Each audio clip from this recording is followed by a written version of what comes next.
Saludamos a esta hora y le agradecemos, como siempre, la amabilidad que tiene con RCR el doctor Greco Quirós. Él es abogado, es consejero regional en el gobierno regional de La Libertad y es una de las personas que más conoce, a decir verdad, del tema de cómo opera la minería ilegal y cuáles son los riesgos que está conllevando en estos momentos a nuestro país. Doctor Quirós, qué gusto saludarlo. Gracias por atender esta comunicación. Tenga usted buenos días. Muy buenos días, José. Un saludo para todos los amigos en el país, a lo largo y ancho de nuestra república, que están siempre atentos a su prestigioso programa. Sinceramente, la situación que atraviesa La Libertad, principalmente la provincia de Patás, donde se produce el 33% del oro que se exporta a nivel nacional y que viene atravesando una severa crisis de inseguridad, donde lo primero que hay que decir es el absoluto fracaso del estado de emergencia. No ha servido absolutamente de nada que el gobierno de la presidenta Dina Boluarte, a pedido del gobernador César Acuña Peralta, ha declarado en emergencia durante prácticamente todo el 2024 y lejos de reducir los índices criminales, principalmente el sicariato, el asesinato, se ha triplicado desde los inicios de año a la fecha. Patás ya lleva casi 100 fallecidos, y muchos de los cuales, debido a la forma como actúan estas organizaciones criminales, hay muchos desaparecidos. Precisamente el último viernes, 4 trabajadores de la Corporación Minera Huertas fueron asesinados en un socavón, donde no solamente los asesinaron, sino que la intención era desaparecer sus cuerpos. Habían puesto dinamita alrededor de este carrito que conduce el mineral, donde estaban los cadáveres ahí, ajusticiados con una bala en la nuca.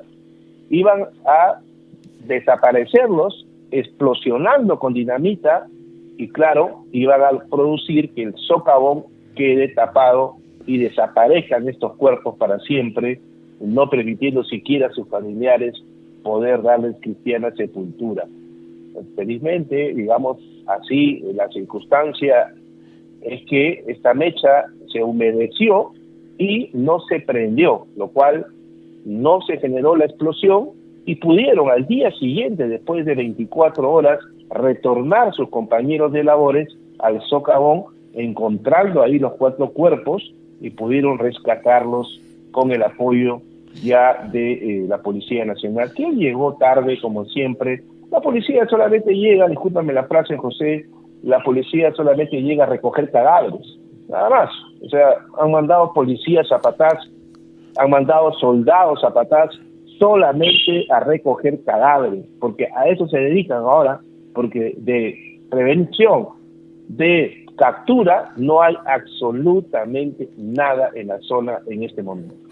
Doctor Quiroz, si todo esto ocurre en medio de una situación de emergencia que, tal como usted lo ha graficado de una manera bastante directa, no está funcionando el estado de emergencia. Nosotros habíamos convocado para usted y vamos a conversar más adelante sobre el tema de Reinfo, la minería ilegal y el papel de algunas bancadas en el Congreso, pero permítame un poco que nos ilustre usted sobre cómo opera la minería ilegal en la zona y cuáles son los riesgos que esa misma modalidad se traslade, se extrapole a otros puntos del país.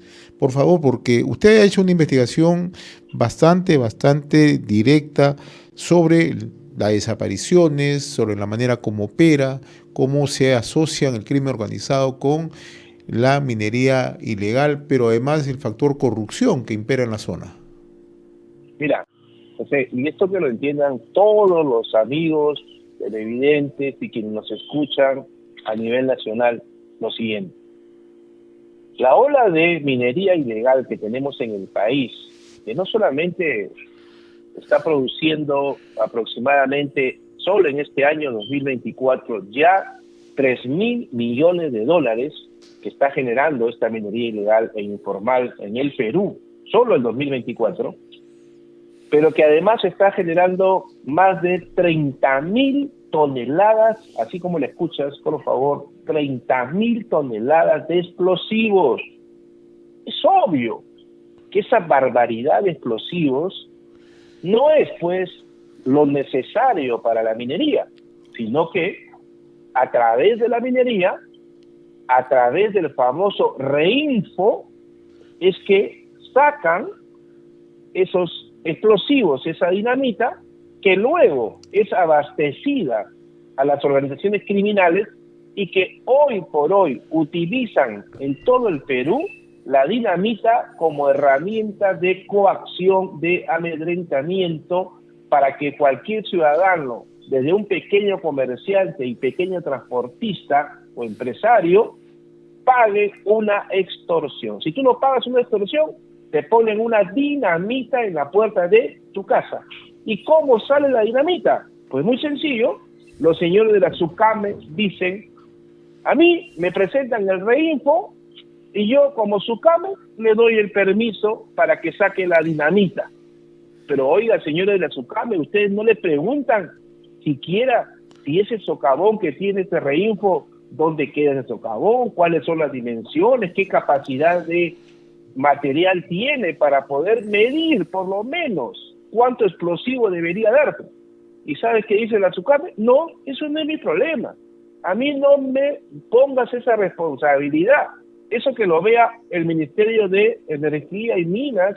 Yo solamente como SUCAME veo que tenga reinfo y listo, autorización, y le doy toda la dinamita que quiera y vendan toda la dinamita que quiera, que claro, llega a la puerta de tu domicilio para la extorsión. Eso es lo que está pasando con el famoso reinfo, que hoy en día nos tiene prácticamente sumidos en la delincuencia y en las organizaciones criminales, José.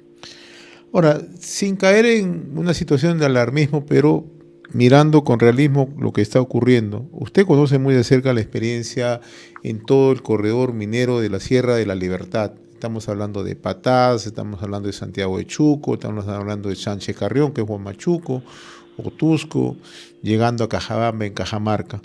Esta misma situación se puede repetir con ese grado de violencia en otros puntos donde también hay minería ilegal en el país, como el caso de Piura, como el caso de Arequipa, como el caso de algunos puntos en Lambayeque, como el caso que ocurre en Cajamarca. ¿Puede ocurrir esta situación con ese grado de violencia extrema? Absolutamente. Y ya se viene dando. ¿Y por qué? ¿Y por qué no? Piura, vamos a hablar de los puntos rojos principales en el país. Hablamos de Piura, hablamos de Lambayeque, Cajamarca, Arequipa, Ica y algunas zonas de Lima provincia, que son los puntos rojos. Hay otras zonas, pero los puntos rojos son los que te acabo de describir. Pero ¿qué sucede? ¿Y cuál es el fenómeno que se viene dando en los 2 últimos años? El fenómeno es que estas organizaciones criminales que tomaron Patás a inicios del año 2021 y que ya hoy en día prácticamente tienen el control de la zona, han pasado de Patás y se han ido a la zona de Sánchez Carrión en Huamachuco. Hoy están ingresando violentamente a la zona de Huamachuco. Luego a la zona de Quirubilca, en Santiago de Chuco. Ahora están tomando control en la zona de Ica, y así, porque el negocio de la minería ilegal, la minería informal, es tan grande, genera mucho más dinero ahora que el narcotráfico, es apetitoso. Estas grandes organizaciones criminales se están armando con más elementos. Hoy estamos hablando de organizaciones criminales de 200 a 400 integrantes y que están invadiendo, vamos a decirlo así, otras provincias, otras regiones para poder captar el negocio del oro ilegal y hacerse más fuertes. Están ingresando a otras provincias para tomar el control. Ya se ha visto, por ejemplo, en la zona de Ica, que organizaciones de aquí, de Patás, ya ingresaron a la zona. Y esto yo te puedo decir, como lo dijimos en tu programa hace mucho tiempo, que Huamachuco se iba a convertir en la nueva Patás, lo dijimos aquí en tu medio, y hemos visto cómo Huamachuco va creciendo hoy en día con la minería ilegal.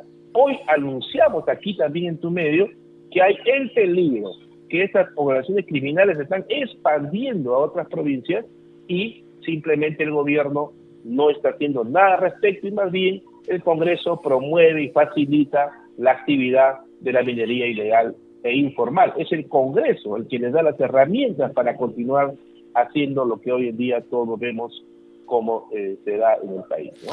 Y justamente yo recogía, doctor Quirós, información a través de sus redes sociales, donde usted señala que el Reinfo, la minería ilegal y el papel de algunas bancadas en el Congreso. ¿Qué hay detrás de todo esto, por favor? Mira, detrás de todo esto hay muchos intereses económicos, no lo digo yo, hay otros expertos que también lo han manifestado, que el dinero del oro ilegal está en el Congreso. Hay congresistas que han sido elegidos por los mineros ilegales e informales y obviamente tienen que responder a ese dinero que recibieron para sus campañas. Y te lo digo por lo siguiente, recordemos que el gobierno de la señora Boluarte emitió el decreto legislativo 1607. ¿Qué decía en ese decreto legislativo? Dos cosas importantes. Primero, que el Reinfo terminaba el 31 de marzo de 2024. 31 de marzo del 2024 terminaba el Reinfo, según este decreto legislativo 1607. Pero también decía este decreto legislativo que los explosivos y las armas de los mineros ilegales e informales debían ser incautadas por la Policía Nacional. Y así fue. Durante un corto periodo, la policía comenzó a incautar dinamita, explosivos, armas largas, armas de guerra, porque tenía una norma, un decreto legislativo 1607 que le daba esas facultades. Alianza para el Progreso, a través del señor Eduardo Salguana, presenta un proyecto de ley, el 07287 del 2023, y dice, para que se derogue ese decreto legislativo. Y lo logró. La bancada de Alianza para el Progreso logró que su proyecto de ley se apruebe y salió la ley 31989. Esta ley deroga ese decreto legislativo y amplía el plazo hasta el 31 de diciembre de este 2024 para el Reinfo y derogó la facultad de la policía para incautar explosivos y armamento. Entonces, este Congreso, ¿para quién legisla? ¿Para los ciudadanos? ¿Para la población que está amedrentada y que vive extorsionada? ¿O legisla para los mineros ilegales y los mineros informales? Está clarísimo que para mí legisla para estos últimos mineros ilegales e informales, y por eso estoy convencido que este Congreso, que ha favorecido la minería ilegal y la minería informal, hoy está discutiendo en el Parlamento ampliar el Reinfo. No me queda duda que el dinero de la minería es tan grande que lo más probable, José, es que den otra ley más para ampliar este Reinfo. Doctor Greco Quirós, muy reconocido por esta comunicación a través de RCR, Red de Comunicación Regional. Lo han escuchado en varios puntos del territorio nacional. Le agradezco, como siempre, la gentileza que tiene con vuestra emisora. Muy amable de su parte. Buen día. Como siempre, muchísimas gracias y muy buenos días.